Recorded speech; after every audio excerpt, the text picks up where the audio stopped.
यो हो Honor X7b Honorको लेटेस्ट बजेट फोन र यसको प्राइस रहेको छ 24,800 256GB भेरिएन्टको लागि। सो Honorले चाहिँ हुन्छ नि यसको तीनटा हाइलाइट फिचर देखाउनलाई चाहिँ बक्समै तीनटा लेयर गरिदिएको छ हैन।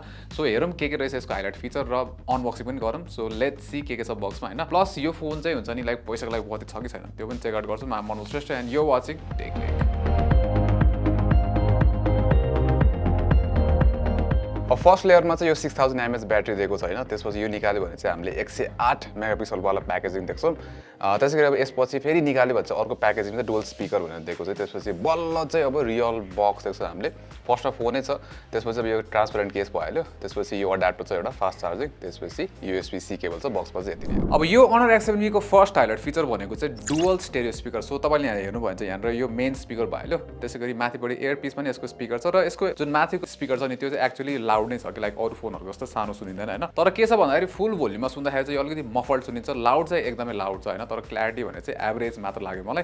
प्लस यसमा चाहिँ 200% भोल्युम मोड भनेर दिएको छ, तर 200% सुन्दाखेरि चाहिँ अलिक धेरै नै त्यो हुन्छ नि आवाज चाहिँ अलिक धेरै चर्को जस्तो चाहिँ फिल हुन्छ। अब यसको सेकेन्ड हाइलाइट फिचर भनेको चाहिँ यसको ब्याट्री ब्याकअप। सो यसमा चाहिँ हामीले 6000 mAh को ब्याट्री पाउँछौँ हैन र ब्याट्री लाइफ चाहिँ दामी छ यसको। मैले यसमा हुन्छ नि 1.5 घण्टादेखि 2 घण्टा जस्तो गेम खेलेर त्यसपछि 3 घण्टा जस्तो युट्युब चलाएर अनि अझै सोशल मिडिया चलाउँदाखेरि पनि अझै 40% ब्याट्री ब्याकअप बाँकी थियो कि। सो ब्याट्री ब्याकअप चाहिँ यसको दामी छ, झन् 3 दिन मजाले टिक्छ यो हैन। त्यसैगरी यसमा चार्जिङ पनि राम्रै छ, 35 वाट फास्ट चार्जिङ। यो प्राइसको लागि राम्रै हो, तर त्यस्तो फास्ट चाहिँ हुँदैन। प्लस ब्याट्री क्यापेसिटी ठुलो छ नि त। सो यसमा चाहिँ 80% जस्तो चार्ज हुन त्यस्तै 1 घण्टा 10 मिनट लाग्छ भने फुल चार्ज हुन चाहिँ 2 घण्टा 40 मिनट जस्तो लाग्छ। अब यसको थर्ड हाइलाइट फिचर भनेको चाहिँ 108 मेगापिक्सलको मेन सेन्सर। यो सँगै यसमा चाहिँ हामीले 5 मेगापिक्सलको अल्ट्रा वाइड र 2 मेगापिक्सलको चाहिँ डेप्थ सेन्सर पाउँछौँ भने अगाडिपट्टि चाहिँ 8 मेगापिक्सलको सेल्फी क्यामेरा दिएको छ। अब मेन क्यामेराको डिटेल्सहरू राम्रो छ, कलर पनि नेचुरल खाले देखिन्छ यसमा, डाइनामिक रेन्ज पनि ठिकै छ र एचडीआरमा भने चाहिँ अलिकति स्ट्रगल चाहिँ गर्छ यसले। त्यसैगरी 108 मेगापिक्सलको फोटोजहरू भने खासै त्यस्तो डिफरेन्स देखिन्छ मेन फोटोसँग हैन।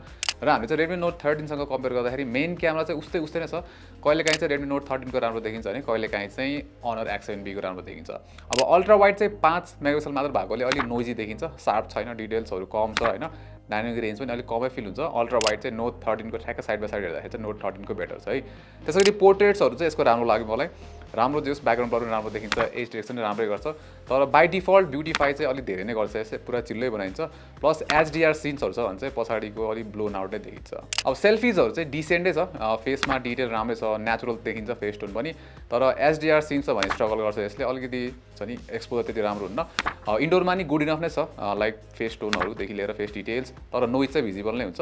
त्यसैगरी सेल्फिजहरू Note 13 सँग कम्पेयर गर्दाखेरि चाहिँ Note 13 भन्दा चाहिँ हामीलाई Honor X7b चाहिँ बेटर लाग्यो। अब Honor X7b ले चाहिँ 1080p 30 fps सम्म चाहिँ भिडियो खिच्न सक्छ र भिडियो क्वालिटी ठिकठाक एभरेज मात्र छ, खासै शार्प छैन भिडियो क्वालिटी हैन। डिटेल्सहरू चाहिँ ल्याकिङ छ, कलर्सहरू राम्रै छ भने स्टेबलाइजेसन पनि चित्त बुझ्दो त छैन, अलिक धेरै सेक चाहिँ देखिन्छ।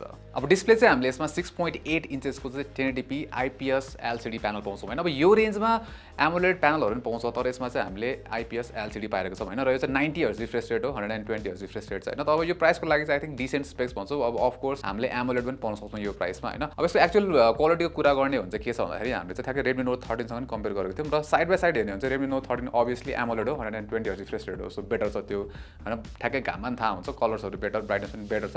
तर यसको नि नराम्रो भन्न मिल्दैन, भनौँ न लाइक राम्रै छ, तर अलिकति कलरहरू अझै भाइब्रेन्ट भइदिएको भए जस्तो फिल हुन्थ्यो।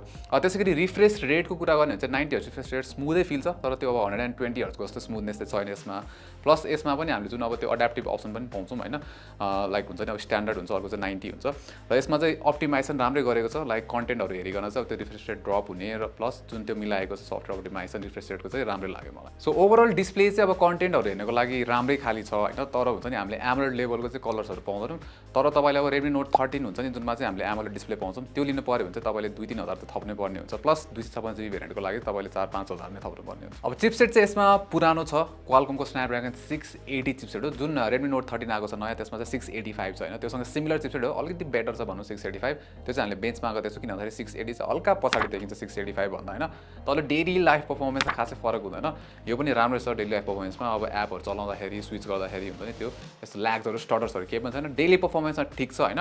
तर गेमिङ भने त्यति राम्रो हुँदैन। Let's see gaming. अब PUBG मोबाइल चाहिँ हामीले यसमा स्मुथ ग्राफिक्स र हाई फ्रेम रेटसम्म खेल्न मिल्छ हैन। र यो सेटिङमा चाहिँ हामीले एभरेज FPS 38 पाएको थियौँ, फ्रेम ड्रप्सहरू छैन। सो गेम प्ले ओभरअल स्मुथै छ PUBG मा हैन। त्यसैगरी गेन्सिन इम्प्याक्ट जुन चाहिँ अलिकति हेभी ग्राफिक्स भएको गेम हो, यसमा चाहिँ हामीले लो ग्राफिक्स 60 FPS फ्रेम लिमिट हालेर खेल्दाखेरि एभरेज FPS चाहिँ 31.8 थियो। अब यसमा चाहिँ हामीले फ्रेम ड्रप्सहरू देख्छौँ मजाले होइन, तर ओभरअल अब तपाईँहरूले चाहिँ यो लो सेटिङ्समा गेम खेल्न चाहिँ सकिन्छ, तर एक्सपिरियन्स भने त्यति राम्रो हुन्न। अब कुरा गरौँ यसको डिजाइनको। सो डिजाइन चाहिँ यो प्राइसमा पनि एकदम हुन्छ नि राम्रो दिएको छ, किनभने यो चाहिँ Honor 9090 लाइटहरू जस्तोबाट इन्सपायर्ड डिजाइन हो यसको जुन क्यामेरा सेटअप छ पहाडी स्पेसली होइन। अब पहाडी बडी चाहिँ यो सिम्पल छ, टेक्सचर यसमा खास छैन, स्मुथ खाले टेक्सचर दिएको छ होइन, हुन्छ नि हल्का त्यो फ्रस्टी खाली फिनिस भनौँ न यसलाई। सो पहाडी बडी चाहिँ प्लास्टिक ब्याग नै हो र यो फ्रेम पनि प्लास्टिक नै हो होइन, तर ओभरअल जस प्रिमियम नै छ यो प्लास्टिक भए पनि। अब पोर्ट्स एन्ड बटन्सहरू कुरा गर्दाखेरि चाहिँ हामीले यहाँ भोल्युम बटन भयो, फिङ्गरप्रिन्ट सेन्सर, र फिङ्गरप्रिन्ट सेन्सर चाहिँ यसको राम्रै छ है।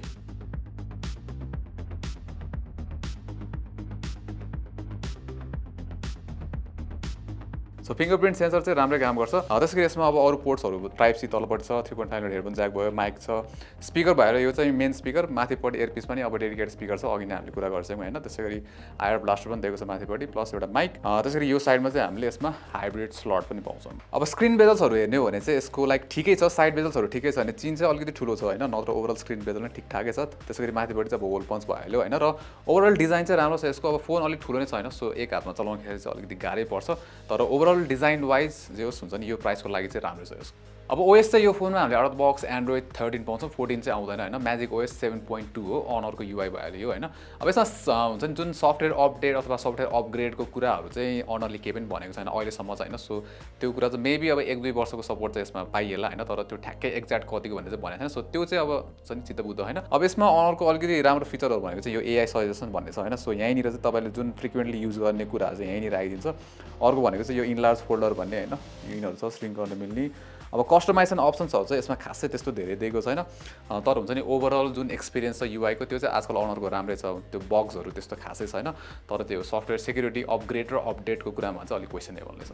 सो Honor X7b यो चाहिँ अन्डर 25,000 नेपालमा चाहिँ हुन्छ नि अहिले Redmi Note 13 को one of the best competitor हो होइन। डिस्प्ले मात्र अलिकति राम्रो, प्लस हुन्छ नि 120 अथवा एमुलेट डिस्प्ले भइदियो भएन, यो चाहिँ वान अफ द बेस्ट नै हुन्थ्यो भनौँ न 125 होइन, तर अहिलेको लागि चाहिँ हामीले यसलाई टप 2 जस्तो पोजिसनमा राखेका छौँ, तर प्राइसको लागि चाहिँ definitely worth it phone. Take leg.